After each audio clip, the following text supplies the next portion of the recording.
Hey guys, Dave from Nerdarchy, 4 nerds by nerds. Hanging out with this nerd. Nerdarchy Ted. And we asked the question, are your players getting plowed in by too many plots?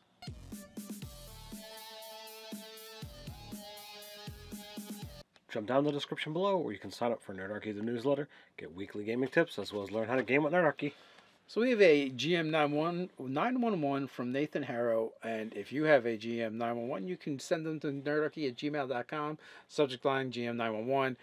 This original GM 911 will be in the description below. So he sounds like he's got a really interesting game he's running. It's a lot of fun. It's kind of swashbuckling, some imperialism. His players have a bunch of goals they need to accomplish. And, as they kind of like start picking at the threads, they find more threads, and he's afraid that they're getting discouraged because, every problem they solve reveals 3 more kind of deal. So it's a situation where, he's done the right thing. He's talked to the players, and they're like, we're having a blast, but it feels like we're not getting anything accomplished. What do I do? So that's what Nathan wants to know. How do you handle when you as the DM have done too much, and, you're pulling out threads to find more, and there's not a solution in sight? Well, not a solution in sight as the player or as the GM? The players. The players don't feel that they've got a solution in sight. So, Nathan wants to know, what do you do? I would look at this and I would literally create the list from what the players see. You've probably got more things lined up and planned because, we read all the stuff that you've got working, and that's pretty awesome to have that many threads going. But if there's more that they've yet to uncover, don't worry about those. Don't worry about those. All right, let's work on the little things. Allow them to make some accomplishment. Have things happen so that they feel like, all right, they're actually making a difference here. I think that's the first and foremost that you have to see happen. Yeah, let them wrap up some of the loose plot threads before introducing new ones. Right, just let your foot off the gas. Right. Let it throttle a little bit, or throw in a side quest that they can just boom go in one-shotting venture and be done with it. That night, for whatever reason, they're doing something a little bit different. Something popped up. They solve the problem. They're done. They totally Scooby-Doo this shit.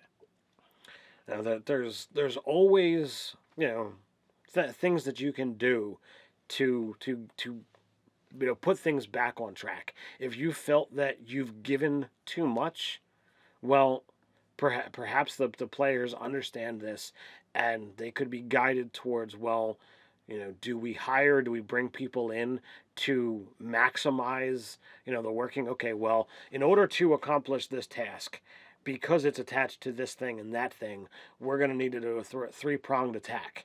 Well, if they have some pull with some nobles, or if they could get some mercenaries, all right, we're going to go hit this one, which is the important one. You guys need to simultaneously go attack these 2. All right, those 2 things go down, which unravels those other plot threads that you didn't feel like you needed to get into. The players feel awesome because in one foul swoop, they've knocked out 3 plot lines. Or you could also just have things resolve themselves. Like, not everything, but they got 5 things on their plates. One of the things just happens in the background, and it becomes news, or becomes like kind of set dressing, but they don't have to do anything about it per se. Maybe it could be handled through role playing.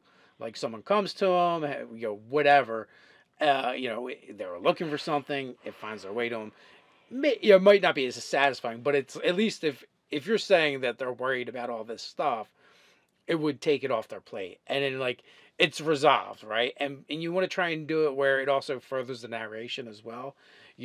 Maybe, they find out about it through role-playing. And through that role-playing, it's an opportunity for them to either A, establish an ally, or B, create another foil, which was in one of the unearthed Arcanis, where you could do, where it could be it's an enemy, but more like a frenemy, where they're not openly out to get you, but right, they're opposed to you.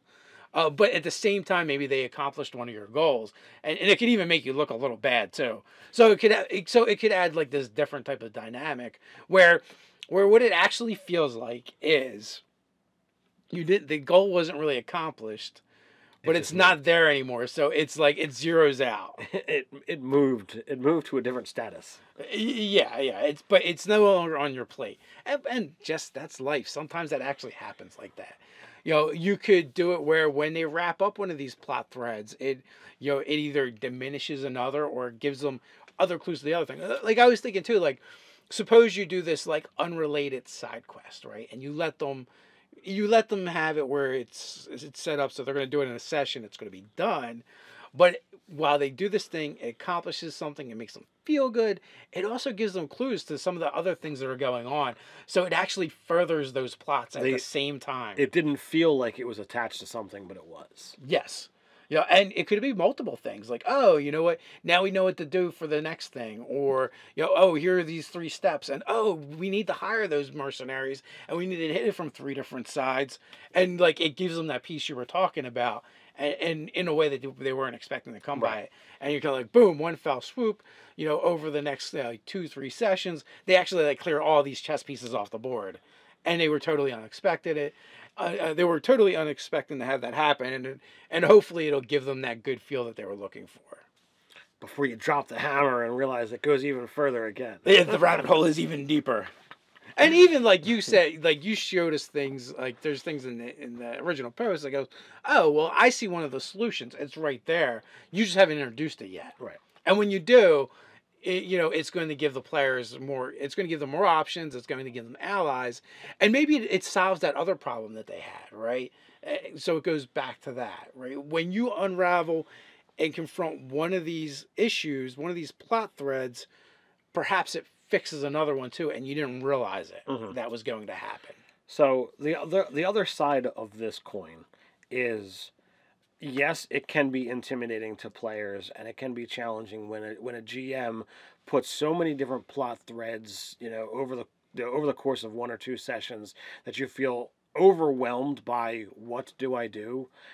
Sometimes it's really not a problem because legitimately having all of these options, you can talk to your players and say, okay, what do you want to handle? How, what thing do you want to tackle next? And it gives you direction in your planning as to what, well, that tells you what the players are going to want to have interest in. That's where you can direct your campaign prepping for. And then you go off and do that thing. The players are happy because they got to do what they wanted to do based off of the interaction of the last session, and you didn't prep everything because you didn't know what the players were going to do. I honestly, I like to try and have options of what the players could do, and I like to know what the players want to do, even if sometimes they throw me for a loop and go a different way. The bait and switch. But by having those conversations, I know where I should spend some time prepping and be able to handle this kind of stuff. But having too many options for a campaign, that's it's a touchy situation of when it's too much or just enough. It's up to you and the players of when you've crossed that line. But having options is always a good thing. I like the idea. It's it's basically what you said, and that is like to have each player write down what they think needs to be done, like in the order that they think it needs to be done, a list, right? And if you get all 4 or 6, however many, 17 or whatever, how many players you got at your table, right? You can compile them and see. What you might find is like there's some things that'll be on some lists that aren't on others. And the priorities will be different. So they can kind of like mix and match. And you might look and go, oh, that wasn't on my list as the GM, Like that wasn't even a thing. So you can kind of see like, and then that gives them some stuff, right? And here's the thing, right? If you see things that aren't on your list and have nothing to do with it, you could totally incorporate them back in. It would make your players feel better, feel smarter. Or it could even be that side quest I talked about where you just give them the gimme. And like, oh, they do the thing, they feel good, and then tie it to other things. Wait a second, I figured this clue out. I did it, Yeah. I mean, I do that stuff all the time. My players come up with way better stuff than I had going on. I'm like, yeah, that's exactly what was happening. You guys are so smart. You figured me out. I can't believe it. So this doesn't have to be as a big deal as you think it is, and I think there's a lot of room here for you to win. For your table, for the players, everybody can have fun. Everybody wins. Woohoo! Exactly. All right, so if you have any other suggestions for Nathan, put them down in the comments below. While you're at it, don't forget to like, share, and subscribe. You can check us out over on nerdarchy.com. So until next time, stay nerdy.